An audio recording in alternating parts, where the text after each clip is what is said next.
Welcome to the introduction to the Old Testament. This PowerPoint is quite long, but it will set the table for how scholars over the centuries have talked about the content and context of the Old Testament.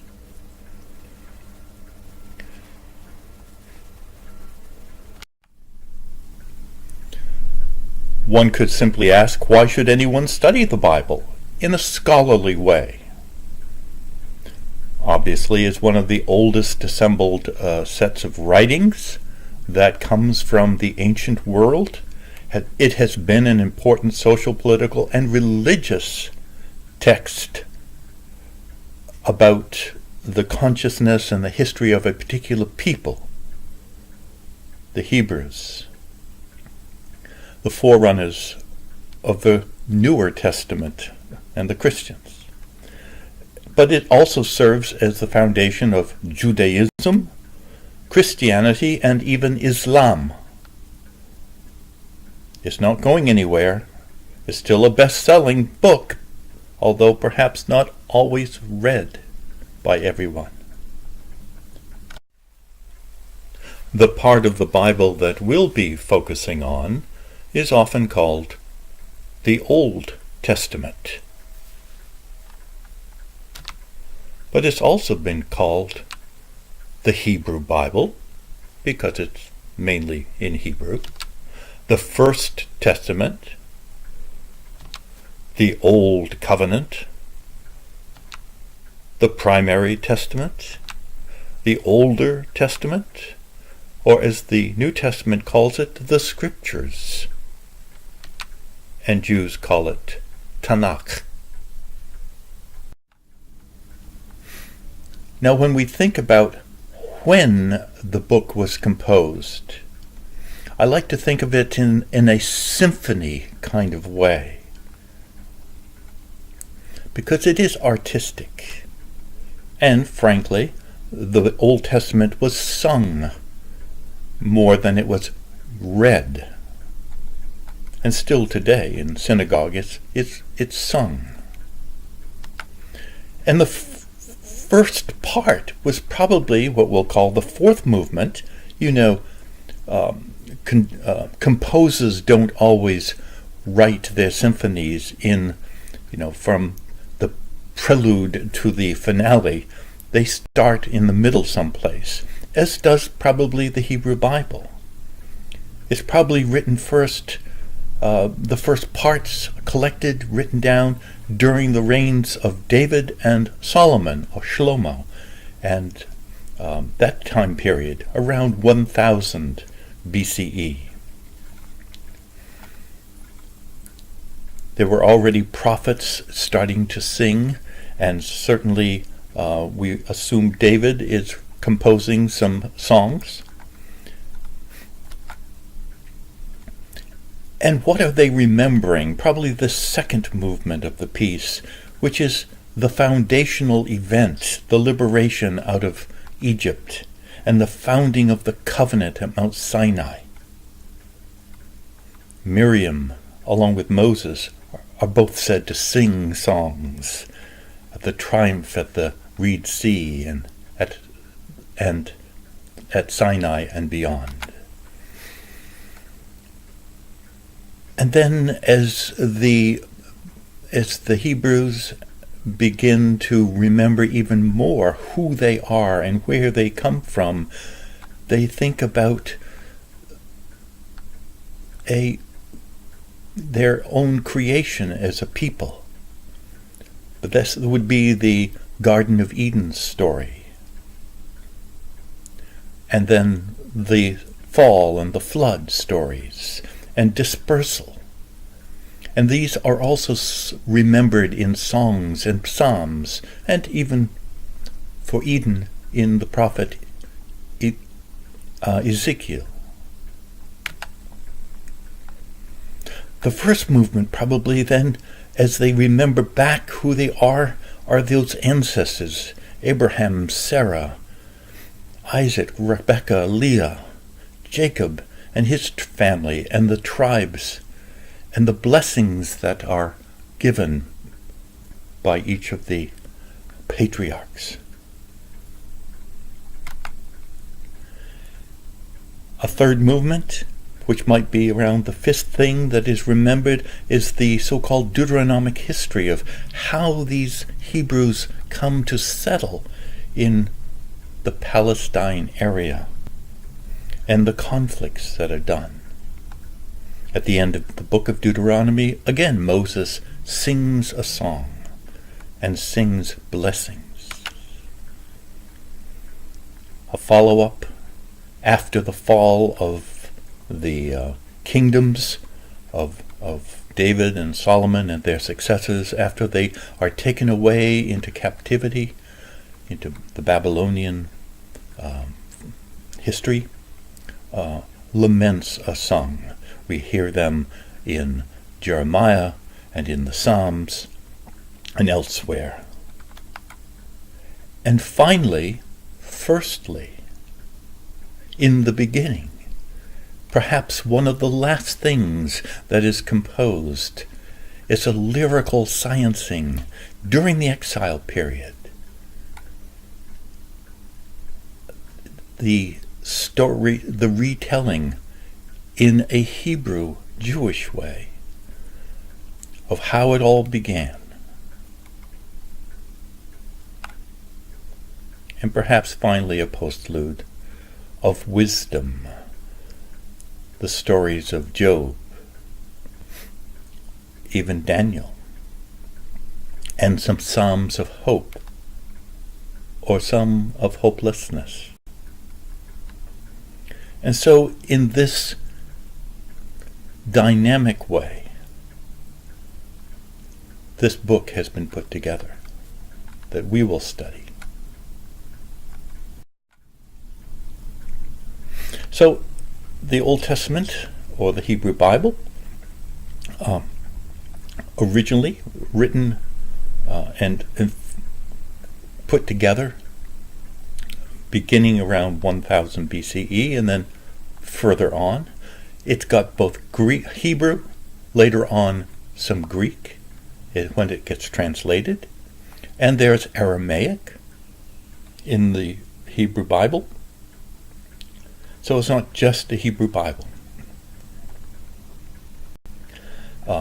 We scholars assume it's written by multiple authors, inspired and inspiring, to put down and edit what other authors within the book itself have written, and is added to, redacted over hundreds of years. The word Bible itself, from the Greek word biblia, is really a plural, meaning books.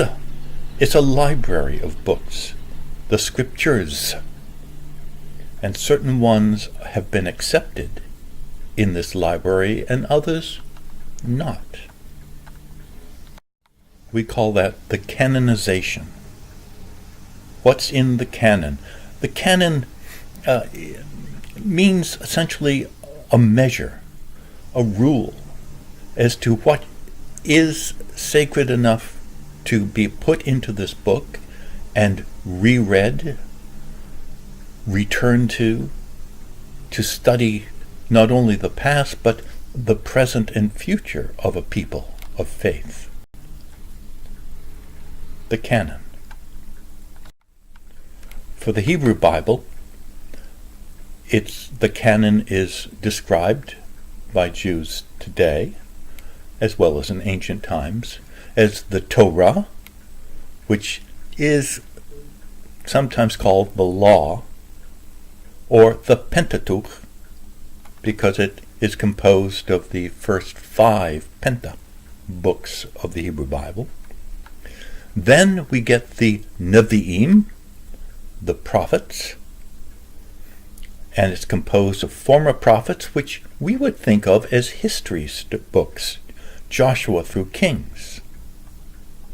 Notice Ruth and Chronicles and Ezra and Nehemiah are not included in this.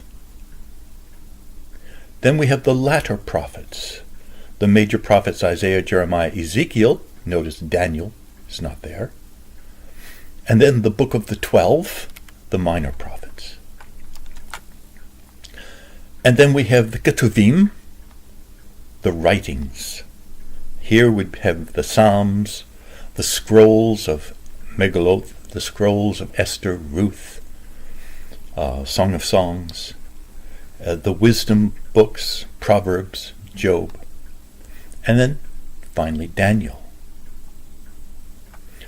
Torah, Nevi'im, Ketuvim, that's the acronym Tanakh, which is the way Jews today will refer to the Old Testament of the Christians. Tanakh. It's got 24 books according to Jewish count, 39 according to the Christian systems based on the Septuagint, the LXX, which we'll talk about. Because some books are recognized by certain Christians that are not recognized as canon by the Jews. So what's in Torah?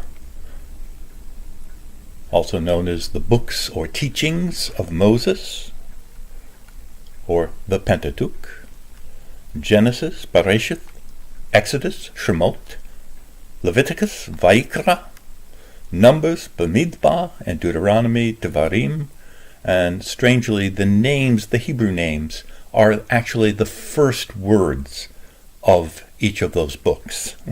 For instance, Leviticus, while it's all about the Levitical laws, its name in Hebrew means, and he called, or cried out. The canonization of the Torah is assumed to be the first collected portion of the Hebrew Bible. Now, it was probably finalized and put together as one book of 5 books during the Hebrew exile around the years 587, 586. It's assumed to be relatively fixed by the 4th century BCE, the 300s, before the Common Era BCE. And it becomes, of course, the most authoritative, the law, or the teaching.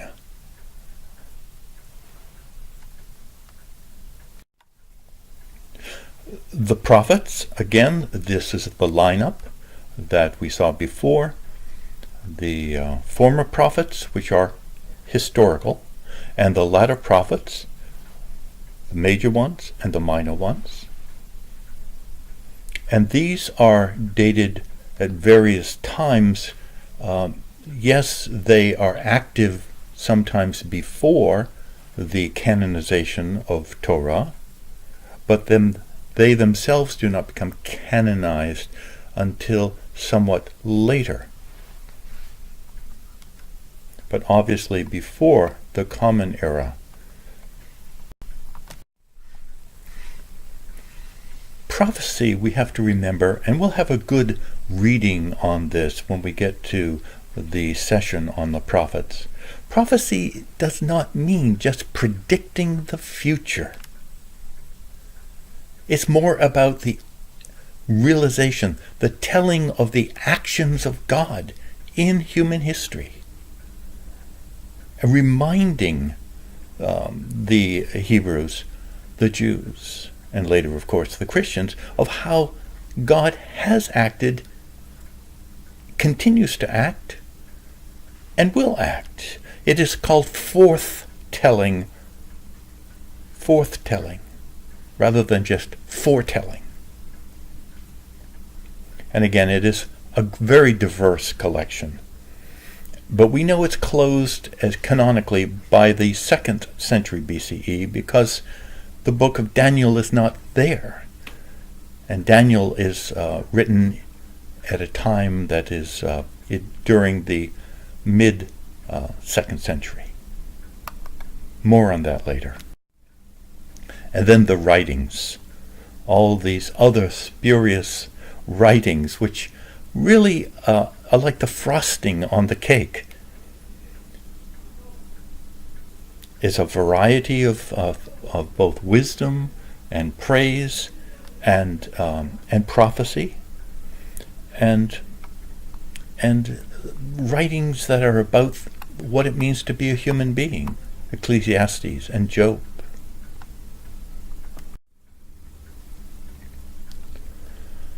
The writings seen as a whole collection has been, meaning the entire Hebrew Bible, the Tanakh, has been thought of in different ways over time. The Christians talk about the law and the prophets, and in Luke is referred to as the law of Moses, the prophets, and the Psalms. Now, after the destruction of the Second Temple, Herod's temple, in Jerusalem, around the year 70, there was this pressure to close the canon, both by Christians and especially by Jews. And tradition seems to hold that there was an assembly of rabbis that met in this coastland area of called Jamnia, along the Palestine coast, in Hebrew Yavne, possibly around the year 90 of the Common Era, and they begin to close the canon. There's a great debate as to whether the Song of Songs, Song of Solomon, should even be included.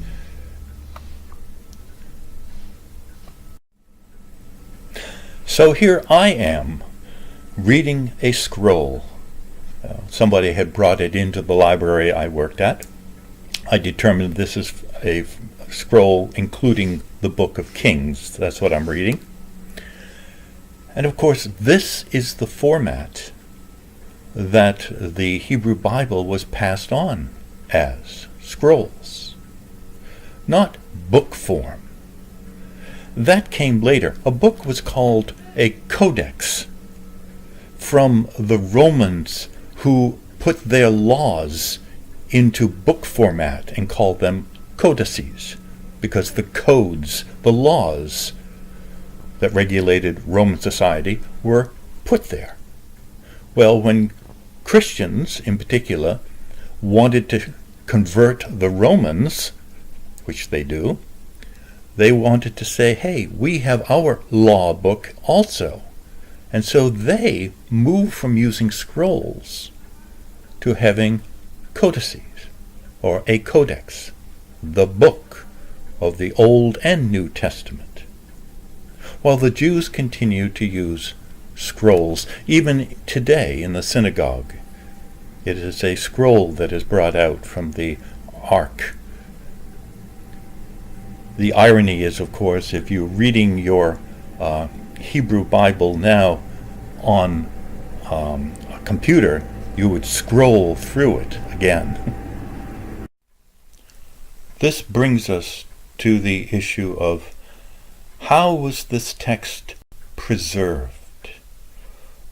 Obviously, in many copies of scrolls, copies of copies. And yes, there is in the upper right-hand side an actual codex of the Hebrew Bible. So who copied these texts? The scribes, the Sopharim. We hear about them in the New Testament because they know the text intimately and they know it well. It comes from the word sefer, or book. They're also counting because they count the consonants of the text, which could also be numbers. Aleph 1, Bet 2, Gimel 3, and the words can add up to different numbers. And that's how they can remember.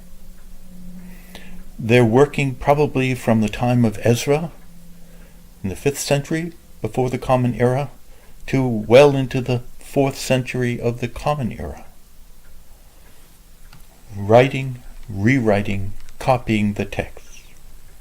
Sometimes they've had to update the script because they move from ancient Hebrew to an Aramaic form of Hebrew. And they start adding headings and titles and making some editorial changes when they think there's a problem with the text. But there's another group, the Masoretes, who in the Common Era are the preservers of tradition, the Masorah. And they add notes on the side of the text with all sorts of information in code told to the readers as to what to expect. We call this the Masoretic text, the one that is finally preserved, or MT.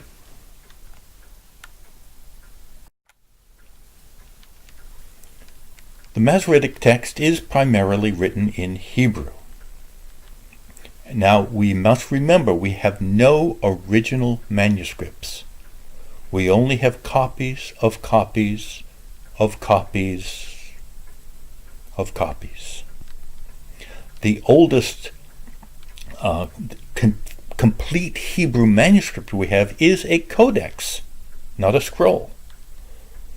And only from the 1008 of the Common Era, found in what was called Leningrad and today St. Petersburg.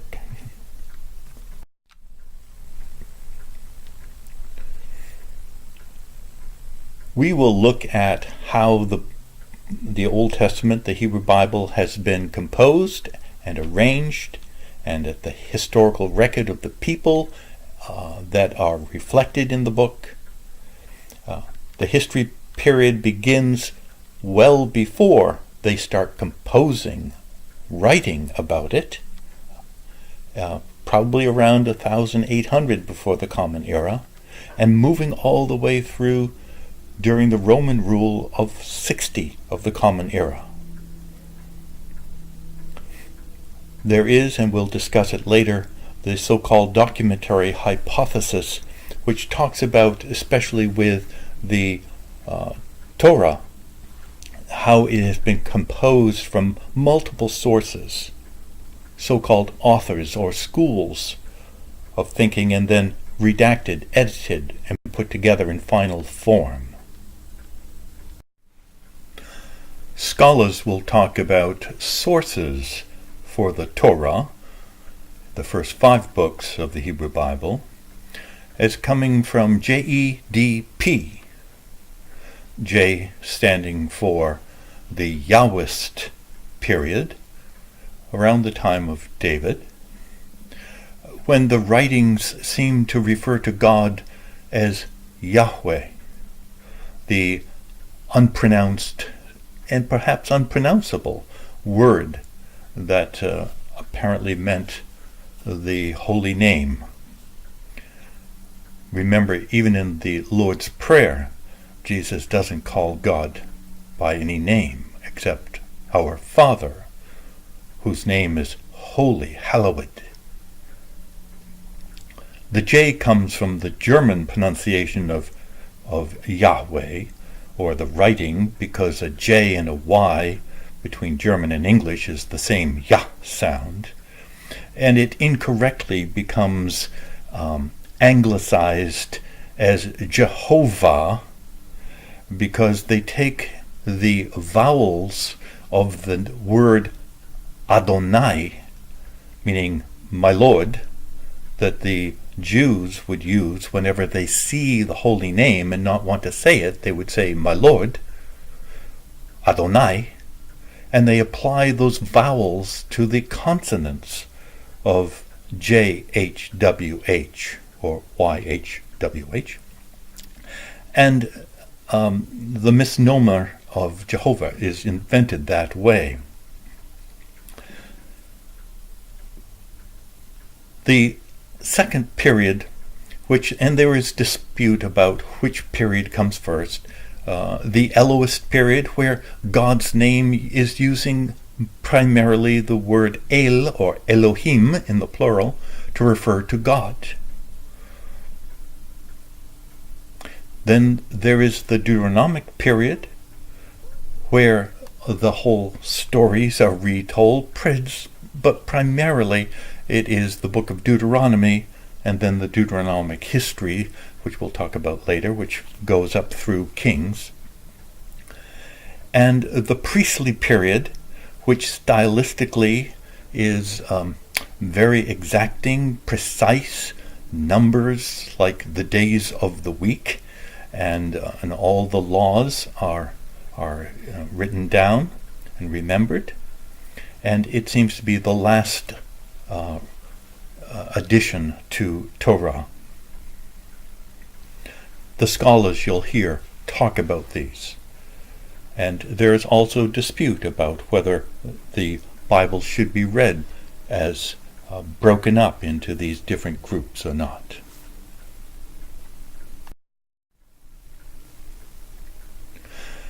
Again, we come to some different versions that we'll hear talked about. Again, we've said the Tanakh, or the Hebrew Bible, or the Masoretic text are the 24 books that we will be focusing on.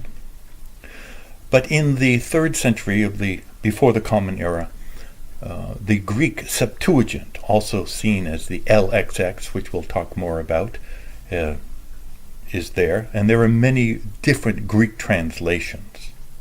Later on, the Latin Vulgate translates the Hebrew Bible, as well as the New Testament. And of course, the King James Version of the English Bible translation, which will be 39 books of the Old Testament, plus 15 so-called apocryphal books. There's a difference between the Roman Catholic Bible, the Protestant Bible, and the so-called Apocrypha, books that have been so-called hidden away, but their authenticity is somewhat questionable, and the fact that most of them never seem to have ever been written in Hebrew or Aramaic, but in Greek. And so for Jews particularly, they did not accept them into the canon, but kept them hidden. How do we ever get the most accurate text from so many variations and translations? Well, we have to discover and compare as many ancient manuscripts as we can, whether they're in Hebrew or not. We actually have computer programs that help do this.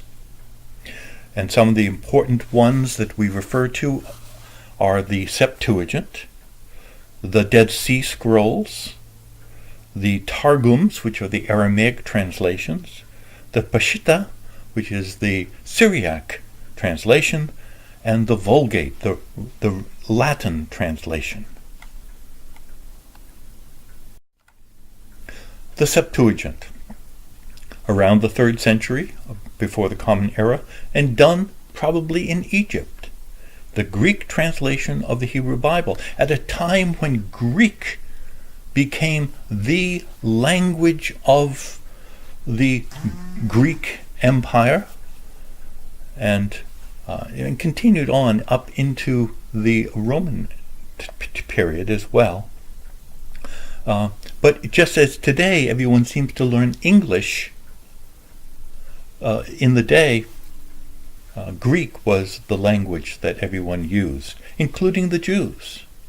So Jews who were forgetting their Aramaic and their Hebrew wanted to have their text in Greek.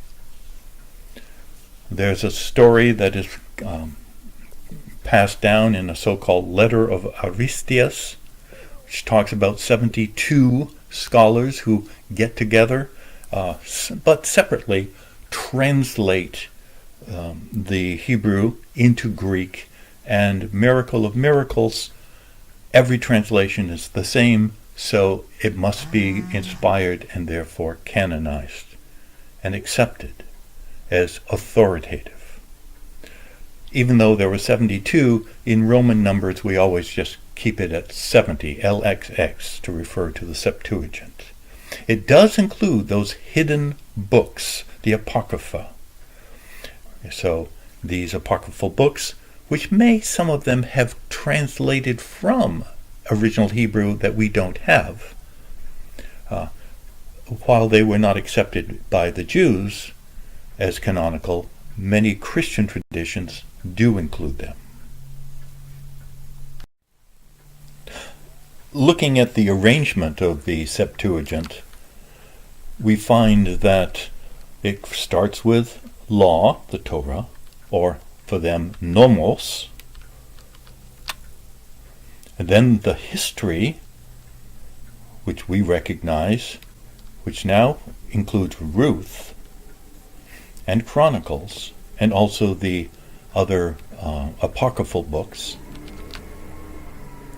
The poetry section, Psalm, Song of Songs, Ecclesiastes, Job, and others, Proverbs. Then the major prophets, here we get Daniel added, at the apocryphal Baruch, Jeremiah's scribe, and then the book of the 12, the minor prophets. Very much the way that most of our Protestant Bibles are laid out.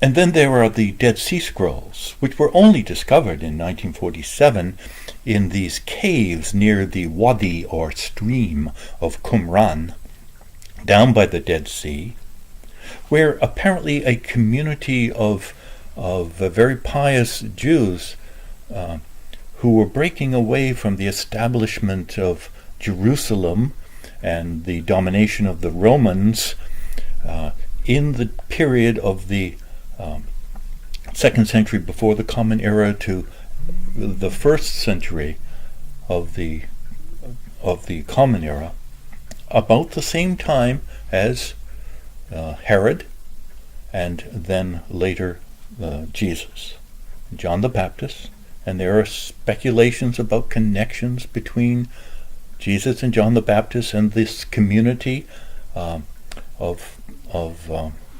people in Qumran. They had a library which was preserved in clay pots, and some of which were full scrolls, others just fragments.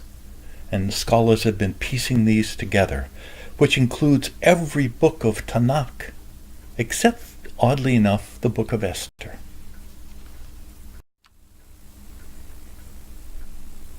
Here's how desolate this area looks.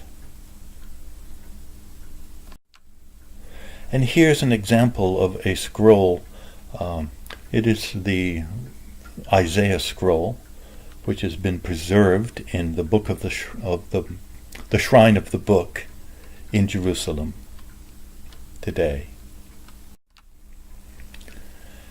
But it reminds us that there are some important things to consider when we are reading Tanakh. That the process of canonization takes over 600 years. The texts themselves are written over a period of 1,000+ years. And these stories and the laws that they are writing about and remembering cover a period maybe 2,000 years or more. Mostly written in Hebrew, a little in Aramaic. And to get the most original form of this text, you sort of have to understand a bunch of other languages in order to try to figure out what the original Hebrew might have been trying to say based on how the Greeks thought the word meant, or later on how in the Vulgate, how the Latin writers thought a word might have meant something. We don't have original dictionaries for the ancient Hebrew. And always remember that every translation is an interpretation. There are assumptions that go with the words that we use, even today. So translations come in two forms, formal and dynamic. The formal tries to match the original vocabulary, grammar, and structure as closely as possible, And here are examples of those translations, which just because there are multiple translations tells you also they are multiple interpretations. And then you have the dynamic equivalence translations, which tries to recreate the essence of the language into what might be better understood by contemporary readers. The Jerusalem Bible and the Good News Bibles are examples of this. So here are some examples from the story of Ruth. In the King James, where she answers Boaz, "I am Ruth, thine handmaid. Spread therefore thy skirt over thine handmaid, for thou art a near kinsman." But the New RSV will say, "She answered, I am Ruth, your servant. Spread your cloak over your servant, for you are next of kin." A little more dynamically, "It's Ruth, sir," she answered, "because you are a close relative. You are responsible for taking care of me, so please marry me." And the Message Bible, she said, "I am Ruth, your maiden. Take me under your protecting wing. You're my close relative, you know, in the circle of covenant redeemers. You do have the right to marry me."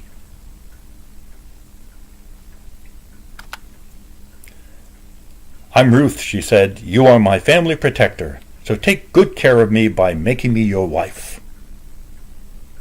That cuts right to it. English Bibles, John Wycliffe from the 14th century, translating probably more from the Latin. He is, and his Bibles are burned at the stake. And William Tyndale, who is doing the first English translation from the Hebrew. This is during the very dynamic time of the Protestant Reformation in Germany, and that is where he goes to escape persecution in England. But when he dies, his bones are brought back to England, and they are burned in protest. So English Bibles and translations and interpretations come from a checkered past. The famous King James Version, when King James I decides to authorize a version, which will be in 1611 when it's finally done, groups of scholars are put together and they translate from the Hebrew, and obviously the Greek for the New Testament, and they're given assignments to revise various earlier translations, but then to make their own more fluid and fluent translation along with its interpretation by 1611.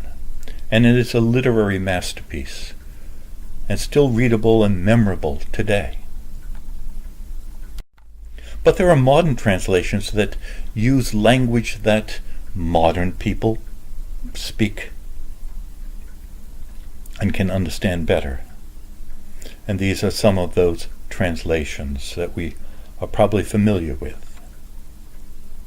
And you'll be able to use any translation you wish as you go through this course and do your readings and do your weekly blogs, or when you write your papers, use whatever translation. But here are fundamental questions in interpretation, hermeneutics. What did the text mean to the original characters that the narrative is about? And what did it mean to the author? What did it mean to the first people who were receiving, reading, or hearing the stories that the authors were writing about these original characters? And what does it continue to mean as it gets reread and recycled and reapplied or revealed and or, as we'll be doing, researching? There are many layers of interpretation, hermeneutics. And there are these so-called biblical criticisms. Criticisms is not a negative. It means discerning, being critical in a positive way, to study all of those hermeneutics levels. There's a historical critical method, which is trying to look at the sources that the books come from, the JEDP. The textual criticism, trying to establish the earliest, probably most reliable reading of the original, which we don't have. Source criticisms, there are those layers of storytelling that develop. Form criticism talks about different genres, different units of speech, different kinds of ways that people in the ancient world spoke. Redaction is how things have obviously been editorialized, put together, so that you might get within the story, say, of Noah and the Ark and the flood story, multiple levels of retelling the same story, but put together to make it try to sound more smooth. And then canonical criticism, which is looking at the book as a whole, not in its basic source and historical parts, but how does it read as a whole? And narrative, reader response criticisms. There are many others that scholars have been doing in the modern world. Again, how do we get the text that we have? Masoretic text, again, is eclectic. It comes from different places, different sources, and from different copyists and scribes.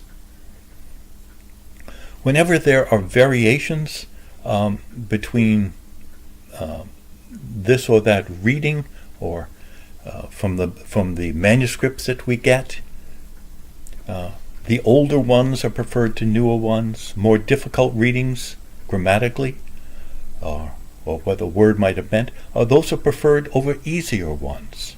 Shorter over longer ones, assuming that someone is trying to explain something that they didn't understand. So these are the ways that we have finally tried to produce, as translators, the most original text that we have, trying to watch out for just pure doctrine or partisan bias on the part of a copyist. Again, we come back to the JEDP, which you're going to hear the scholars talk about. So you should be more and more familiar with these terms, and the fact that they come from different time periods. For instance, we're talking about Middle Bronze Age, but the early stories are developing when the powers are ancient Egypt and Old Babylonia.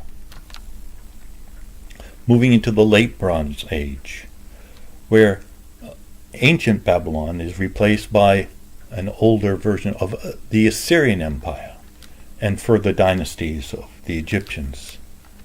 And then moving into the Iron Age, into the time of David, where both Egypt and Mesopotamia, where Babylon and Assyria are, those are in decline, which seem to have allowed this small nation of Israel to rise up in between them.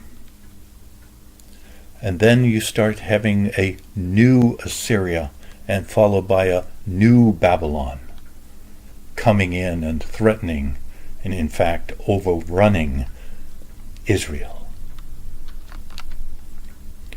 Then moving into the Persian period, where the Neo-Babylonians and the Persians are replaced by the Medes, and later on the Greeks, and finally the Romans.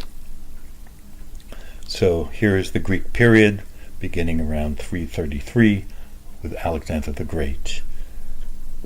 So during all of these periods, there are influences that go into, and we can hear echoes of, in the writings and the editing and the canonizing, early canonization of the Hebrew Bible.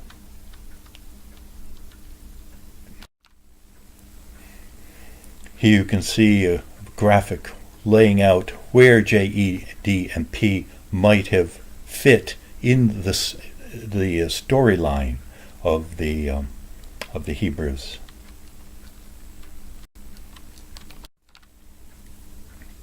And again, a quick overview of the whole biblical period. Some of the dates are up for grabs by scholars, and it's a good graphic which I can put into our resources file that you could download just to have as a printout. And where does all of this take place? Of course, this Hebrew culture,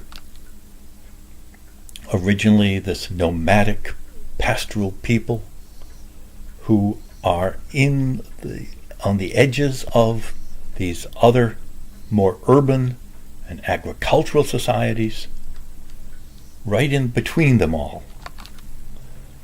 And as Egypt and Mesopotamia decline, this Hebrew kingdom of Israel seems to arise and thrive, and brings us literature that we still refer to as scripture, rather than the writings of Babylon, Egypt, Greece. We know them, but we see our faith founded on the writings of this Hebrew kingdom.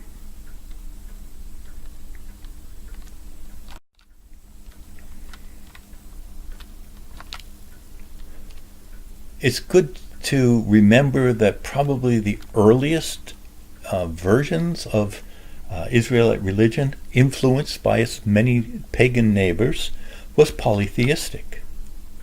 And later on it becomes what we call henotheistic, recognizing that there are these other gods that the Egyptians have, the Babylonians, the Assyrians have, but Israel only worships one God, Yahweh, the God who is above all gods. And later on, it becomes a strict monotheism that there is only Yahweh. There is no other God.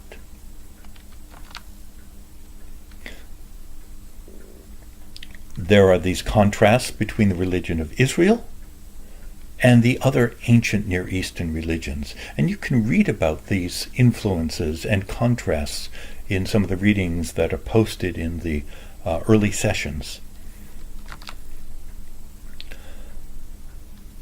They all have the idea of a strong creator with a creation, and yet in Israel, Yahweh is transcendent, above creation, not a part of it, and is autonomous, working alone. There is this prohibition against images of a god.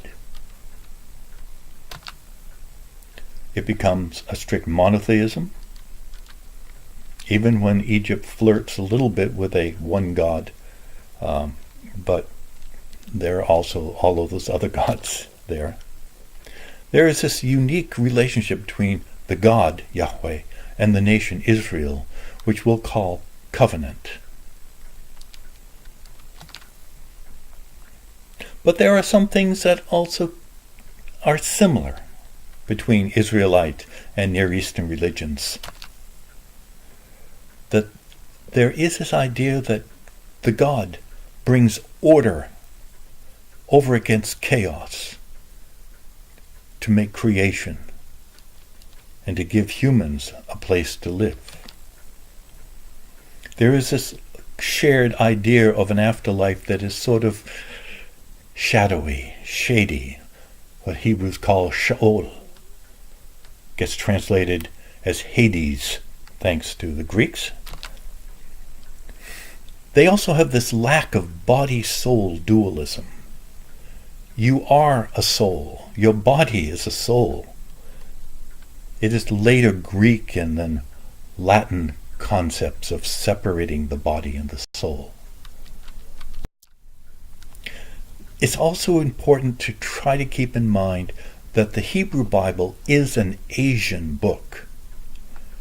It is Eastern in thinking, over against the more developed philosophical Western way of writing as in terms of propositions and ideas.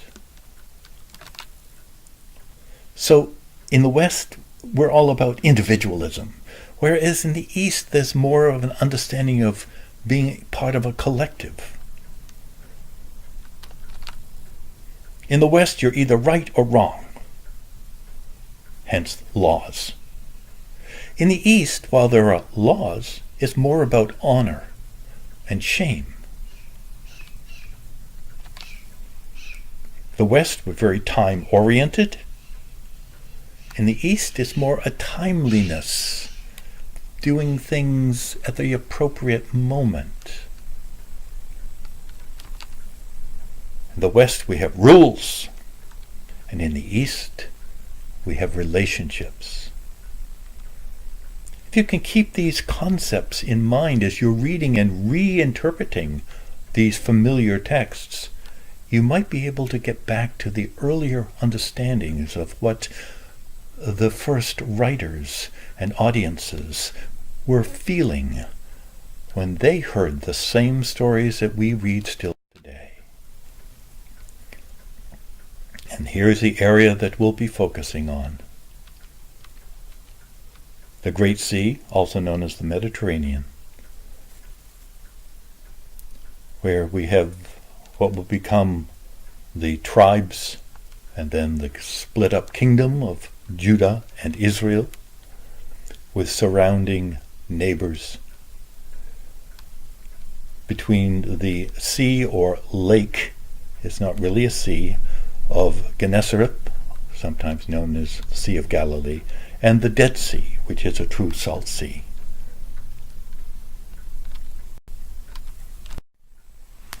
And while this ends our overview of the Hebrew Bible, the Old Testament, it sets us up for what the scholars are going to be talking to us about as we read the assigned readings and the extra readings, and as we read the texts themselves from Tanakh.